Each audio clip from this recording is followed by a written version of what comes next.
தண்ணி பெருத்த குளம், தாமரப்பூ பூத்த குளம், ஊருக்கு தெம்பக்கம் ஒரு கழிச்சு படுத்த குளம். உள்காட்டு மூளையில ஊர் பிறந்த வேளையில கர்ண மகராசா கரையெடுத்து வச்ச குளம். மழையோட நீர் வாங்கி மண்ணோட நிறம் வாங்கி செந்தண்ணி ஆனாலும் சீனி தண்ணி ஆன குளம்.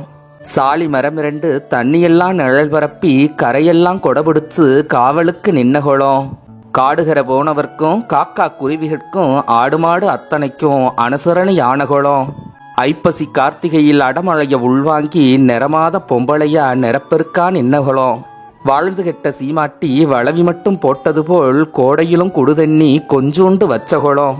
பொசுக்குன்னு துணி மாத்தி விசுக்குன்னு கரையேற ஆம்பளைய பொம்பளைய அறகுறையா பார்த்தகுளம். தவக்கா சத்தமிட சரஞ்சரமா கொக்கு வர சொட்டவாழ மீன் தவ்வ சுறுசுறுப்பாய் இருந்த குளம். சித்திரையில் சிலுசிலுக்க மார்கழியில் கதகதக்க மாயமோ மந்திரமோ மந்திரிச்சு விட்ட குளம். தாகமுன்னு வந்தாலும் தற்கொலைக்கு வந்தாலும் வாங்க மக்கா வாய் நிறைய சொன்ன குளம். மாரோட புள்ள கட்டி வயிறோட கல்லு கட்டி செவனம்மா பொணமாக செத்து மிதந்த குளம். மனுஷ பயகூடி மண்ணை ஏமாத்த மழையெல்லாம் கூடி மனுஷனை ஏமாத்த இன்னைக்கு தேதிக்கு இல்லைன்னு போன குளம். என்னைக்கு நினைச்சாலும் எங்கண்ணில் உப்பு குளம்.